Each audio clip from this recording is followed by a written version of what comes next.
Dan Grider, Probable Cause. It is October 27, 2024, Sunday night. Glad to have you with us. The purpose of this channel is AQP, DMMS, and staying alive, reducing the general aviation fatal accident rate.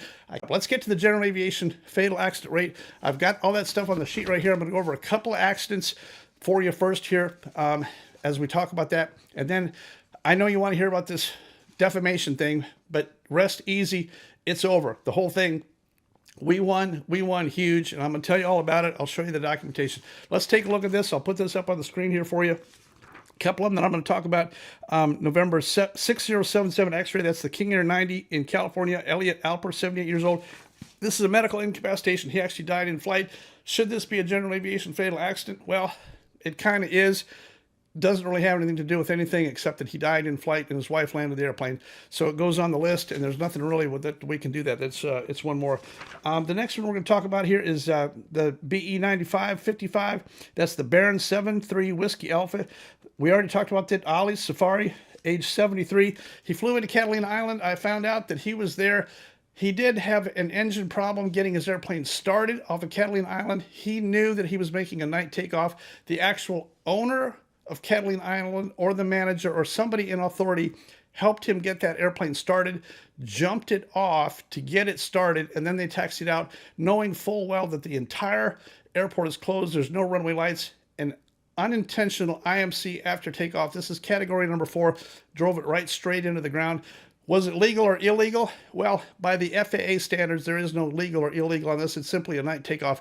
Did they have permission from the landowner? Well, I think they probably did, but we'll find out in the coming future here. The next one we're going to talk about is the air show. Remember, since last Sunday night, when I sat in this chair 1 week ago, we had 3 less fatals than we do right now. We did 3 of them on Sunday as I was recording this 1 week ago today. We did 3 of them back to back. I'm going to talk about those real quick. When I recorded last Sunday, I didn't have those 3. They weren't in here. Now I do, and I'm going to tell you those 3 real quick here. That was 512 Delta Whiskey. That's the extra in New Mexico. That's an air show. Chuck Coleman, 61. He's the guy that did all the air show stuff for Top Gun. Very accomplished guy, great guy. Everybody knew him. Everybody liked him. Air show. Too low to the ground. This is number 22 on our AQP list. Remember, we've revamped our AQP list. This is now number 22. This is another air show fatality. They happen all the time. This is air show doing air show aerobatics. Too low to the ground. Did not have a chance to recover. That's not saying anything about it. This person is an individual, just elected to do air show stuff. Too low to the ground, did not come out of it. Happens all the time. The next one right after that is the Lancer 360.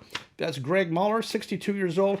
He came back from someplace out west doing a race in his airplane, came in and landed in Florida, flew a downwind approach landing, high, hot, fast, went off the end is the information that I have. We'll be able to substantiate all that a little bit later, but went off the end in a landing attempt. I think he was stopping in there to pick up fuel. High, hot, fast, unstabilized approach, went off the end of this thing, and both individuals died. Greg actually died and was taken off life support about 2 days later when they figured out that there was no possible fixing this. The other person died in the crash. Greg died just a couple days later when they took him off of life support. A great guy. Greg Muller was well-loved, had a great dog, a great wife, a great family, a great life, loved airplanes, loved aviation, and we're very, very sorry for this loss. You out there, remember, your unstabilized approaches, your high, hot, fast, and go off the end. It's not going to be good. Don't do that. The last one on here is the Robinson. I'll show you the KML file on this thing. Here's the video of it. This is the Robinson R44 out in Houston. They hit a tower. The tower was 999 feet AGL. That's a tall one.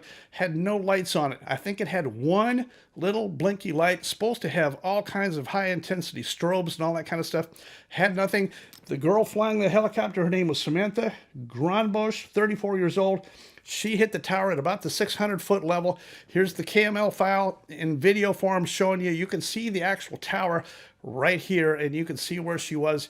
Not really her fault. There was a NOTAM saying that the tower was there and it had no lights on it, but we don't check those NOTAMs.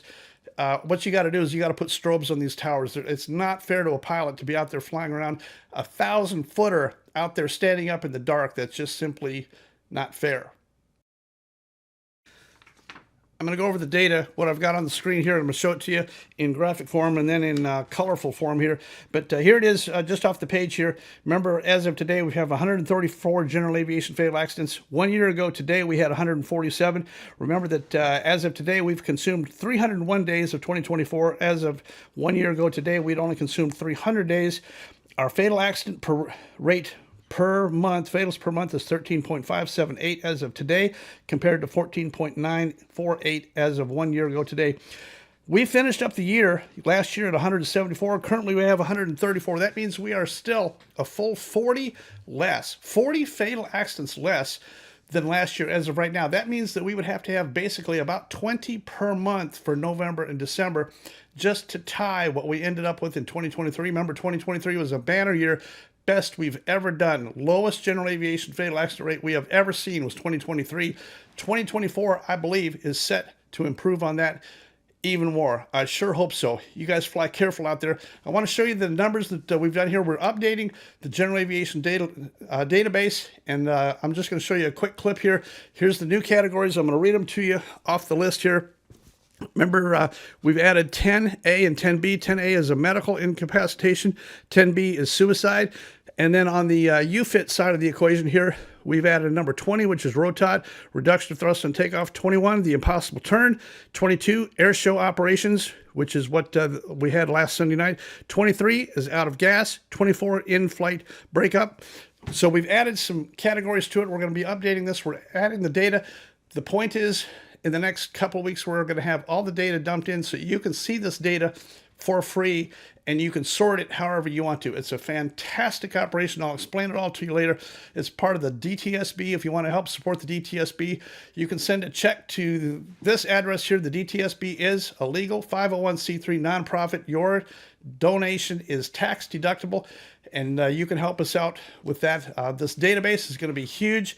It's going to be live, interactive, and up to date as we go forward. It's going to start with January 1, 2024 and categorize all the data on an interactive basis so we can see it in real time and see what the categories are. These AQP scenarios, that's now 24 ways of dying in your airplane.